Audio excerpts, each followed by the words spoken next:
Alam ko na ano 'no, may kasabihan 'di ba, please all and you please none.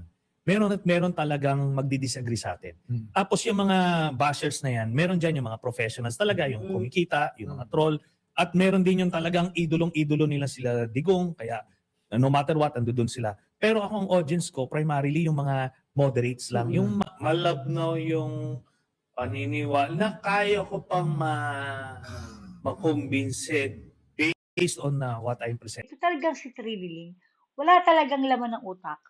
Sundalong kanin talaga.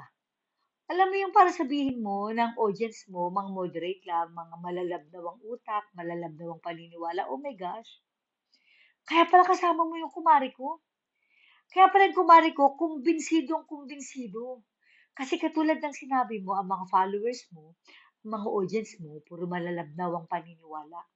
Malabnaw ang utak niya kumari ko eh. Kaya nga kasama mo yan. Bagay talaga kayo magkasama.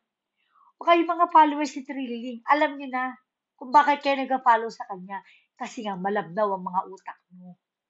Hindi mo kayang mangumbinse ng mga matatalino, okay, ng mga magagaling na tao. Hindi mo kayang kumumbinse ng mga taong may mga critical thinking.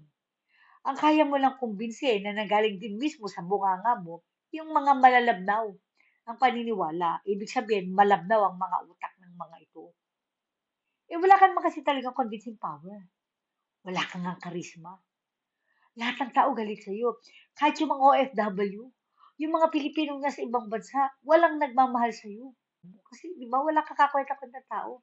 Tangina mayor na nga lang sa Caloocan ng tinakbo mo. Akalain mo pa, hindi mo pa naipanalo. Di ba? Ayan ang Pilipino ngayon, matatalino na. Kaya mahihirapan ka na talaga mangumbinsi. Dali-ilan na lang kayo na merong malabnaw. Malabnaw na paniniwala, malabnaw na utak. Anyway, kasama mo naman yung kumari ko. Magkasundo naman kayo. Kumbinsidong kumbinsido naman siya. Kasi nga, katulad ng sinabi mo, ang mga followers mo, yung mga naniniwala sa'yo, yung mga nakukumbinsi mo, ay yung mga malalabnaw lang ang utak. Kakahiya ka, putang ina, talagang sa'yo na rin ang galing ha. Malabnaw ang utak ng mga audience mo. So again, ulitin ko, kayong mga followers ng sundalong kanin na ito, alam niyo na kung ba't kayo nakafollow sa kanya. Kasi nga, malabnaw mga utak niyo, ganun.